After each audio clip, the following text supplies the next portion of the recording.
ಇಂದಿರಾ ಗಾಂಧಿ ವಸತಿ ಶಾಲೆಗೆ ನಾವು ಬಂದಿದ್ದೀವಿ.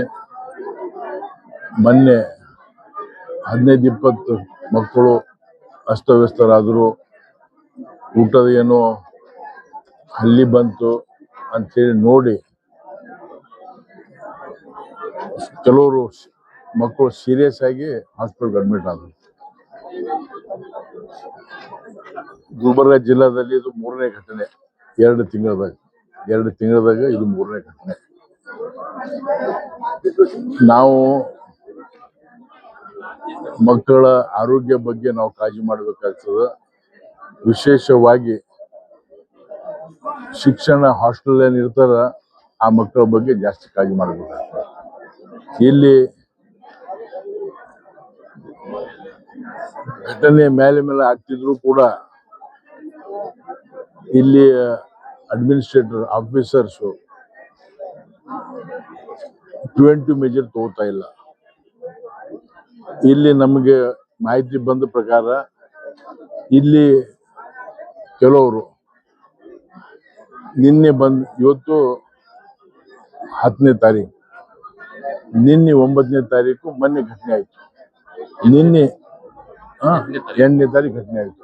8, 9, 10 ಇಲ್ಲಿ ಬಂದಾಗ ಇಲ್ಲಿ ಕೆಲವರು ನಮ್ಮ ಸೋಷಿಯಲ್ ವರ್ಕರ್ ಕಾರ್ಯಕರ್ತರು ಇಲ್ಲಿಯವರು ಬಂದು ಇಲ್ಲಿ ಅಕ್ಕಿ ಮತ್ತೆ ಬೇರೆ ಬೇರೆ ಪದಾರ್ಥಗಳನ್ನ ನೋಡಿದಾಗ ಅದರಲ್ಲಿ ಹುಳಗಳಿದ್ದು ಕೈಯಲ್ಲಿ ಹಿಡ್ಕೊಂಡು ಪ್ಯಾಕ್ ಮಾಡ್ಕೊಂಡು ಹೋಗಿದ್ದಾರೆ. ಇಲ್ಲಿ ಬಹಳಷ್ಟು ಫೆಸಿಲಿಟೀಸ್ ಇಲ್ಲ. ಇಲ್ಲಿ ಮಕ್ಕಳಿಗೆ ಹಾಸ್ಟೆಲ್ ರೂಮ್ಗಳಲ್ಲಿ ಬಾಗಿಲು ಕೂಡ ಇಲ್ಲ. ರಾತ್ರಿ ಮಲ್ಕೊಳ್ಳಿಕ್ಕೂ ಹೆದರ್ತಾ ಇದ್ದಾರೆ ಮಕ್ಕಳು. ಈಗ ನನಗೆ ಕೆಲವು ಹುಡುಗರಿಗೆ ನಾವು 1 to 1 ಮಾತಾಡಿದಾಗ, ಯಾಕಂದ್ರೆ ಮಾಸ್ನಾಗ ಮಾತಾಡಿದಾಗ ಕೆಲವು ಇನ್ಫಾರ್ಮೇಶನ್ ಕೊಡಲ್ಲ, ಮತ್ತೆ ನಾವು ಕೇಳೋದು ಸರಿಯಲ್ಲ. ನಾವು ಕೆಲವರಿಗೆ ನಾವು ಮಾತಾಡಿದಾಗ ಅವ್ರು ಹೇಳಿದ್ರು, ಮಂತ್ರಿಯವರು ಬಂದಿದ್ರು, ಮಂತ್ರಿಯವ್ರ ಮನೆ ರೂಮ್ಗೆ ಎಲ್ಲ ಕಡೆ ಹೋಗಿ ಬಂದ್ರು. ಮಂತ್ರಿಯವ್ರು ಬಂದಾಗ ನಾವೆಲ್ಲ ಕಂಪ್ಲೇಂಟ್ ಮಾಡಿದ್ದೀವಿ, ಸರ್ ನಮಗ ಇಲ್ಲಿ ಅಡಿಗೆ ಮಾಡೋರು ಹೆಡ್ ಮಾಸ್ಟರ್ ಹೆದರ್ಸ್ಲಿಕ್ಕತ್ತಾರ. ರೊಟ್ಟಿ ಚಪಾತಿ ಕೊಟ್ರೆ ತಂತಾನೆ ಮುರಿದು ಹೋಗ್ಲಿಕ್ಕತ್ತದ, ರೊಟ್ಟಿ ಮುರಿದು ಹೋಗ್ಲಿಕ್ಕತ್ತದ, ಮತ್ತು ಹೊಟ್ಟಿ ತುಂಬ ಊಟ ಕೊಡೋದ ಅಂತ ಹೇಳ್ತಾ ಇದ್ದಾರೆ. ಇದನ್ನ ಬೇಸಿಕ್ ಫೆಸಿಲಿಟೀಸ್ ಅವರಿಗೆ ಬಿಸಿನೀರು ಇಲ್ಲ. ಮತ್ತೆ ಕೆಲವರು ಟೀಚರ್ಗಳು ಹೆಸರು ಹೇಳ್ಯಾರ, ನಾವು ಅದು ಗುಪ್ತವಾಗಿ ಇಟ್ಟಿವಿ. ನಾವು ಪ್ರಿನ್ಸಿಪಾಲ್ ಅವ್ರಿಗೆ ಹೇಳ್ತೀವಿ, ಅವ್ರು ಹುಡುಗರಿಗೆ ಹೆದರ್ಸ್ತಾ ಇದ್ದಾರೆ ಅಂತ ಹೇಳ್ತಾ ಇದ್ದಾರೆ. ಇಲ್ಲಿ ಕೆಲವು ದಿವಸ ಹಿಂದೆ ಒಬ್ಬ ಹುಡುಗ 7ನೇ ಕ್ಲಾಸ್ದು ಇಲ್ಲಿ ಸುಸೈಡ್ ಮಾಡ್ಕೊಂಡ.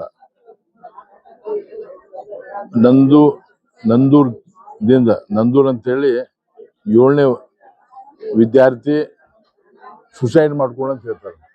ಆದ್ರೆ ಕೆಲವು ಕೇಳಿದಾಗ ಸುಸೈಡ್ ಆಗಿಲ್ಲ. ಆ ಟೈ ಕೊಟ್ಕೊಂಡು ರೂಮ್ನಾಗ ಇದ್ದಾಗ ರಾತ್ರಿ ಸ್ಕೂಲ್ ಬಿಟ್ಟಾಗ ಲೇಟ್ ಆಯ್ತು ಅಂತ ಹೇಳಿ ಅವನಿಗೆ ಟೈದಿಂದ ಎದ್ದಾಗ ಅವ ಅಲ್ಲಿ ಜೀವ ಬಿಟ್ಟಾನ ಅಂತ ಹೇಳ್ತಾರೆ. ಆಮೇಲೆ ಇವರಿಗೆ ಸುಸೈಡ್ ಮಾಡ್ಕೊಂಡು ಅಂತ ಹೇಳಿ ಪ್ರೂಫ್ ಮಾಡ್ಲಿಕ್ಕೆ ಅವಳು ವೈರ್ ಕಟ್ಟಿದ್ದು ಎಲ್ಲ ಮಾಡ್ಯಾರ. ಇದು ಅವ್ರದ್ದು ಸ್ಟ್ರೈಕ್ ಆಯ್ತು. ಮತ್ತು ಇವರಿಗೆ ಮನೆಯವರಿಗೆ ಸ್ವಲ್ಪ ಕಾಂಪನ್ಸೇಷನ್ ಕೊಟ್ಟಾರ. ಇದು ಬಹಳ ನಮ್ಮ ಕಲ್ಯಾಣ ಕರ್ನಾಟಕ ಅತಿ ಹಿಂದುಳಿದ ಪ್ರದೇಶ. ನಾವು ಶೈಕ್ಷಣಿಕವಾಗಿ ನಮ್ಮ ರಿಸಲ್ಟ್ ಕೂಡ ಭಾರತದಲ್ಲೇ, ಕರ್ನಾಟಕದಲ್ಲೇ ನಾವು ಎಲ್ಲರಿಗಿಂತ ಲಾಸ್ಟ್ ಬರ್ಲಿಕ್ಕೆ. ಸರ್ಕಾರ ಇಷ್ಟು ದುಡ್ಡು ಖರ್ಚು ಮಾಡಿದ್ರು ಕೂಡ ನಮ್ಮ ಜನರಿಗೆ ಉಪಯೋಗ ಆಗ್ತಾ ಇಲ್ಲ. ಅವ್ರ ಆರೋಗ್ಯನೂ ಸ್ಪೈಲ್ ಆಗ್ಲಿಕ್ಕತ್ತದ, ಎಜುಕೇಶನ್ ತಗೋಲಿಕ್ಕತ್ತಿಲ್ಲ, ಹೆದರಿ ಜೀವನ ಮಾಡ್ಲಿಕ್ಕತ್ತಾರ. ಅದಕ್ಕೆ ಸರ್ಕಾರ ಇದ್ರ ಬಗ್ಗೆ ಪ್ರಿವೆಂಟಿವ್ ಮೆಜರ್ ತಗೋಬೇಕು. ನಾವು ಸರ್ಕಾರ ಎಲ್ಲವೂ ವಿರೋಧ ಮಾಡಲ್ಲ, ನಾವು ನಿಮ್ಮನ್ನೂ ಸಾಥ್ ಕೊಡ್ತೀವಿ. ಇಲ್ಲಿ ಬ್ಲ್ಯಾಕ್ ಶೀಪ್ ಏನವ ಅಂತ ತೆಗಿಬೇಕು ಹೊರಗೆ. ಮಕ್ಕಳ ನಮ್ಮ ದೇಶದ ಭವಿಷ್ಯ ಮಕ್ಕಳ ಮ್ಯಾಗ ಅದ. ಮತ್ತು ಬಹಳ ಬಡತನದಿಂದ ಇದ್ದವ್ರು ಅಷ್ಟೇ ಇಲ್ಲಿ ಬರ್ತಾರೆ, ಯಾರು ಸಾಹುಕಾರ ಬರಲ್ಲ. ಇಲ್ಲ ನಾನು 70-80% ಹುಡುಗರಿಗೆ ನೋಡ್ಲಿಕ್ಕೆ ನಮ್ಮ ಎಲ್ಲ ಹಳ್ಳಿ ಊರು ಕಡೆ ಪ್ರದೇಶದಿಂದ ಬಂದಾರ. ಹಳ್ಳಿ ಬಹಳ ಗರೀಬ್ರ, ಅವ್ರ ಬಗ್ಗೆ ಕಾಳಜಿ ಮಾಡಬೇಕು.